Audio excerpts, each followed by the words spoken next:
difference between high jump and long jump. Yeah, it's one thing to be able to do the high jump. We all know guys with hops, but what this guy can do horizontally here. Understand how special his skills are. He's number 2 in the world in the high jump. He's also number 2 in the world in the long jump. He awaits the measurement here. Let's get back a look at this runway. Again, it's trying to get enough speed down and then launch yourself up and into the pit. Good land there for him, and he moves into the early lead here. 27 feet, 1/2 inch for Harrison. And we talk about his double duty today. Got a little bit of a benefit because of that suspension of competition earlier in the intense heat of the afternoon, competing in the high jump. His first attempt at 7 3/4.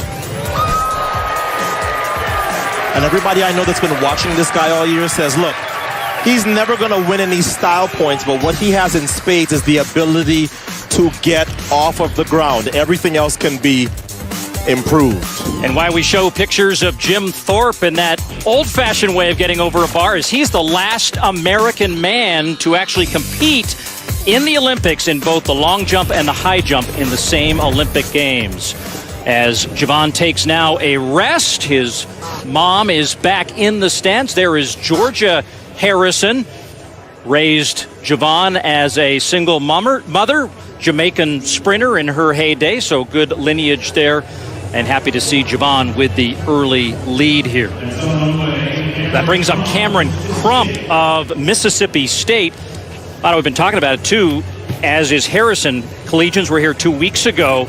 A lot of the collegians just simply running out of gas at this point in the season. Well, we've seen 1 or 2 manage to hang on. Thinking about the women's 200, where Battle broke the collegiate record last evening and getting that 3rd spot in the women's 2. So here comes Crump, 4th at the SEC championships this year.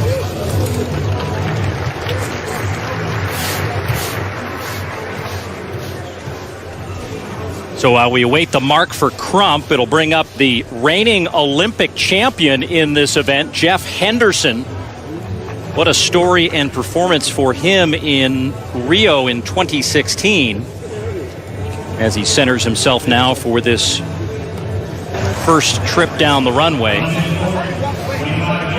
Crump, with his first effort, measured at 25:11.5, puts him in 4th through the first 5 jumps in the competition. Henderson, after that gold medal victory in Rio, came back and represented the United States at the World Championships in Doha, where he won silver medal, coached by Al Joyner, 1984 Olympic champion in the triple jump. Watch him come down the runway. Stays up very high on his running style here, and then launches and usually launches through the pit. That's how he won that Olympic title in 2016, but seems to like that effort there. He didn't get a lot of the board here. In fact, I think he may have missed the entire... Yeah, that is way back there. You have up until that yellow plasticine line. So he'll adjust his marks and try to get a little closer to the board. And despite that sizable spot behind the board, still moves him up into 2nd place overall, 26 6.25, as we're halfway through the first round of the men's long jump final. And Paul, as you know all too well, track and field athletes are known first and foremost for their athletic prowess. But then if you got some personality, it goes a long way. Like Craig Engels, the mullet and the mo and the mullet. You'll see him run in the 1500-meter final for a spot in Tokyo. He is quite the character. Check this out.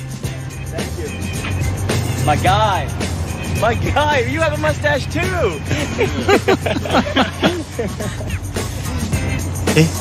He is so much fun. This is when he came back. Fist bump because your mustache.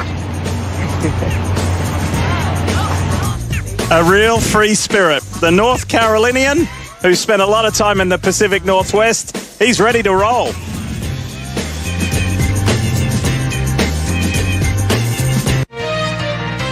Are you moment. First, Javon Harrison, who we've been following through this long day of both the high jump and the long jump. Here, his second effort.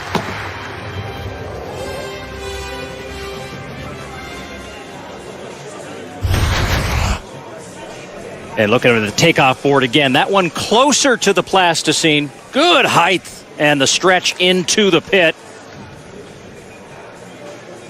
And his mark, 26 feet 9 inches, not an improvement over his 27 foot 1/2 inch effort in round one. And he is currently in second. Let's go up into the stands where we find Lewis Johnson. Lewis, who do you got?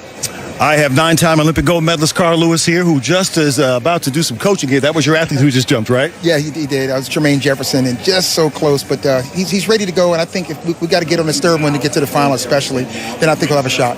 Great. Carl, we were just sitting here exchanging stories. I mean, 18 years you competed as a professional athlete, right? And now it's been 7 years at Houston, is that right? Yeah, it's been 7 years, and it was a long time. I always joke about it. It was 1 year before my first Olympics and 1 year after the Olympics, and everyone in between. So, yeah, it's been a lot of fun at Houston, and Jermaine was an NCAA second place guy a couple of years ago. So we're just trying to help kids, get their dream just like I did. It's just no different.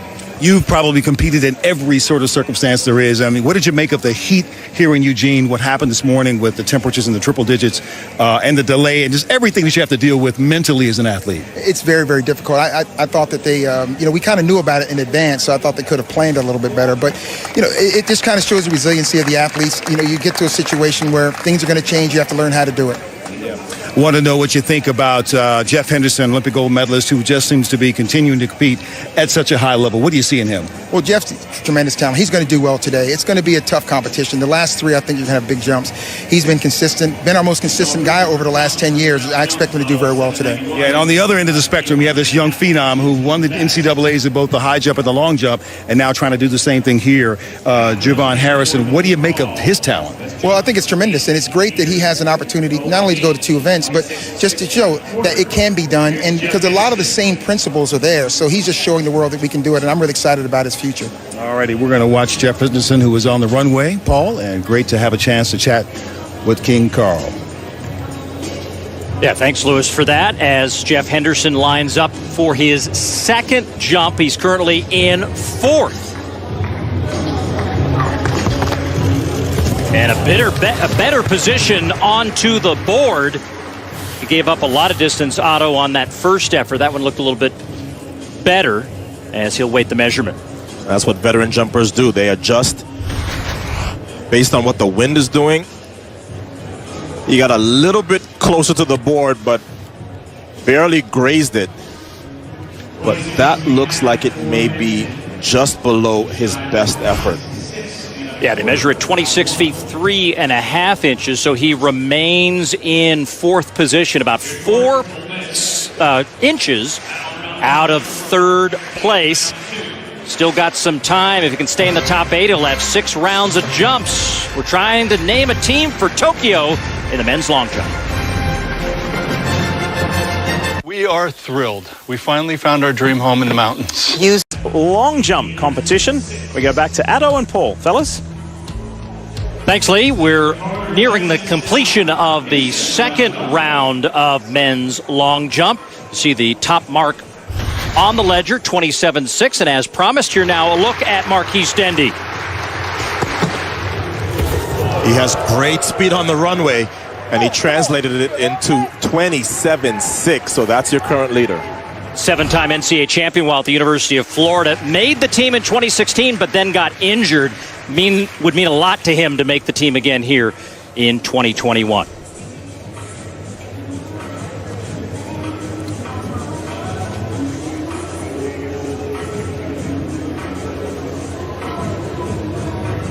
As Dendy awaits the decision by Lawson, and so Jarian Lawson has, for the second consecutive time here in the final, elected to pass. And I think this may be due to the heat. I think he figures, let me take the fewest number of jumps, quality jumps, that I think are going to get me on this team, rather than taking all possible. This is DeMarcus Simpson, who already has a lifetime best in this event today, 26:10.5, and why not? He is in front of a very friendly crowd. He competed collegiately at the University of Oregon.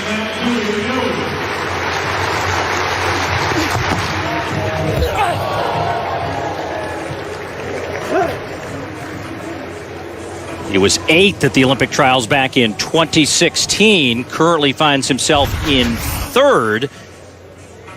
This has kind of been the area where everybody's been launching from today. Yeah, everybody having trouble finding the board. He got great height. I love this run down the runway.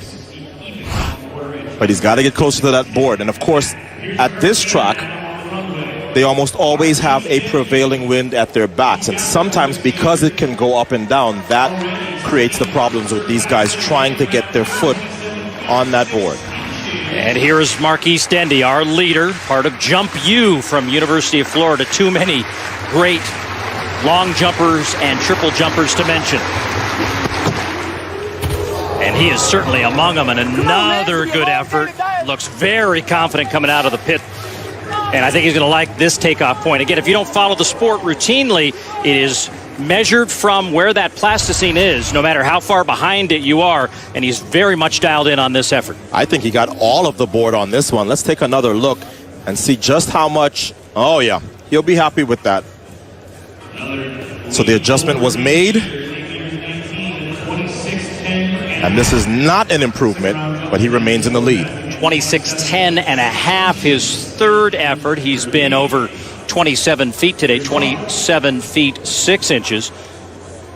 Brings up Corey Crawford out of Oakland, New Jersey, Big Ten champion while at Rutgers.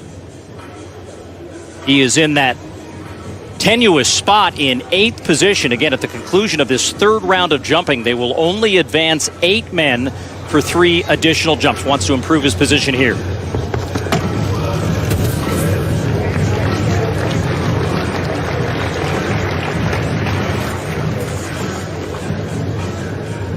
So we await the mark for Crawford. And keeping our eye on Jarian Lawson, who has found a comfortable spot on the infield. Still has not jumped today, passed on his first 2 efforts. Certainly capable of getting himself into the top 8, but there will be no margin for error, Otto, if this is his strategy, as he would have only 1 jump available to him to reach that top 8 position. 25.5 was not an improvement for Crawford. That brings up Javon Harrison.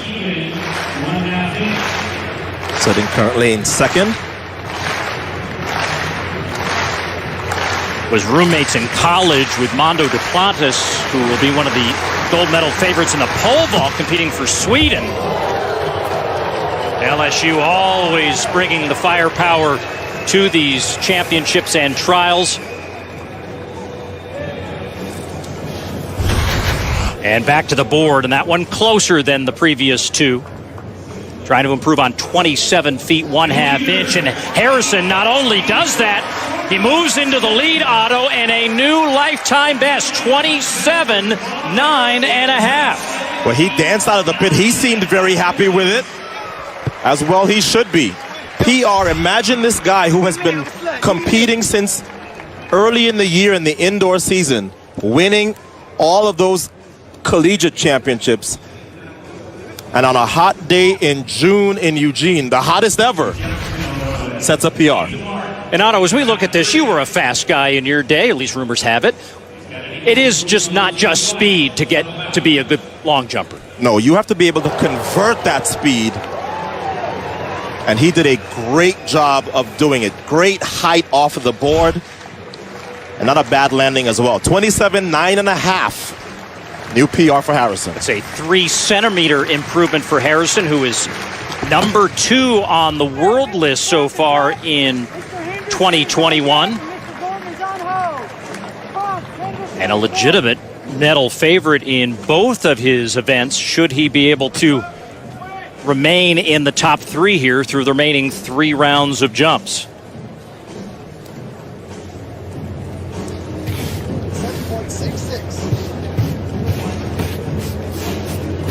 And here is Trumaine Jefferson, and talked to his coach, Carl Lewis, here a moment ago. Made his first world team in 2019, and excuse me, this is Crump now on the runway. Apologize for that. Jefferson just jumped 25 1 3/4. And so Crump, who is in 7th, with a best of 25 11.5.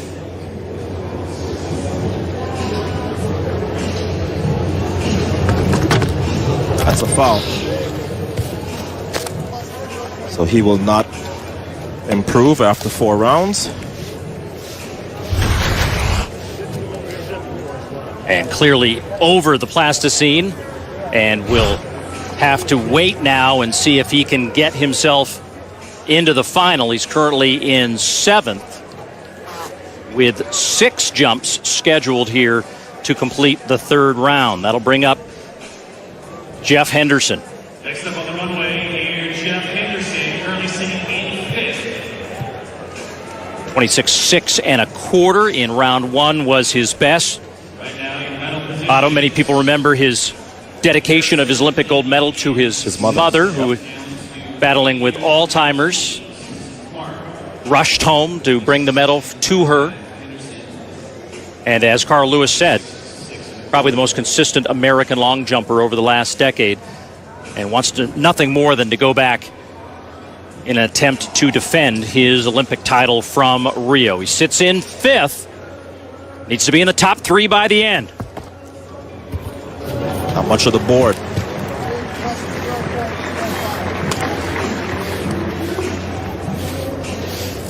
And I talked about the wind that's always usually at their backs here. I mean, he's not close to that board.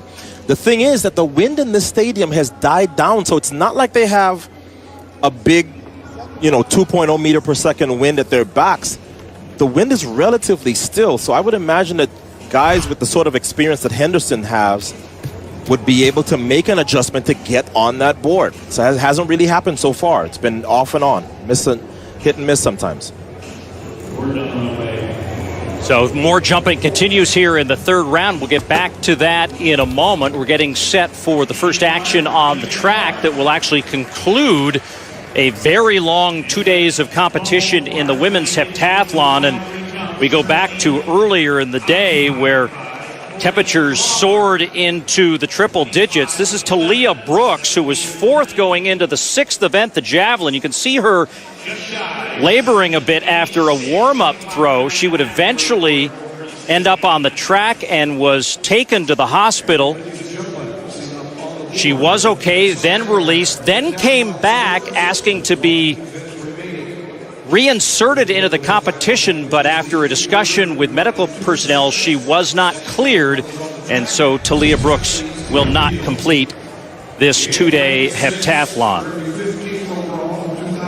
We have 6 events complete. The top 3 of Kendall Williams, Annie Kuntz, and Erica Bogard will be in the 2nd section of this final event, the 800 meters, as I bring in Sonia Richards-Ross to help me call this 2nd section of the 800. And out here in lane 6, Sonia, this is Lindsay Flock, who has a bit more to her story this time around competing. That's right, and I love that she's still